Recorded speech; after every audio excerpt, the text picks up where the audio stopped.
In a major blow to Pakistan, the UAE has banned workers from Pakistan from entering the country ostensibly to curb the spread of COVID-19.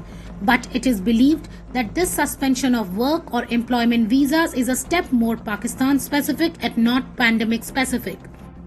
Failure of PM Imran Khan's diplomacy is one of the major reasons behind Pakistanis losing jobs in the Gulf. With Saudi Arabia and other Gulf countries as India's key partners, which have now also normalized ties with Israel, Pakistan's anti-India and anti-Israel rant is only expected to worsen.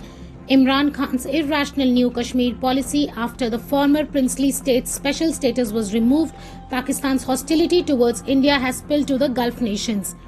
Following Pakistan's Foreign Minister Shah Mahmood Qureshi's threat to Saudi Arabia's leadership over Riyadh's pro-India position on Kashmir, the powerful Gulf heavyweight has retaliated by asking Pakistan to repay a part of their $3 billion loan. In May 2020, Gulf countries including the UAE, Saudi Arabia, Oman and Maldives came together to halt a proposal to form an informal group on Islamophobia in India, comprising United Nations permanent representatives of the Organization of Islamic Cooperation countries, sidelining Pakistan's anti-India tirade. Another diplomatic failure of Pakistan has followed its drifts towards Turkey and Islamabad's decision to back Turkey's President Erdogan in the contest for the leadership for the Muslim Ummah with Saudi Arabia. Pakistan's continued anti-Israel stance despite pressures post-normalization of ties between the UAE and Israel is creating more troubles for the Pakistani expats in the Gulf.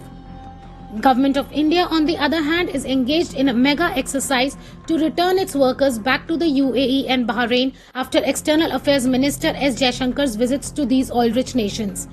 Following UAE's ban, other Gulf countries may also begin suspending and banning work visas to Pakistani workers, thinning its already withered economy. Pakistani recruitment agencies, in turn, have already started feeling the pinch. UAE is home to about 1.6 million Pakistanis and provides about 2 lakh fresh jobs to Pakistani citizens every year. With Pakistan's government's short-sightedness and failure in diplomacy, the Pakistani workforce has begun to suffer. All said and done, at the end, the suffering and the brunt bearers are the common people of Pakistan who just hope to win their daily bread and feed their families.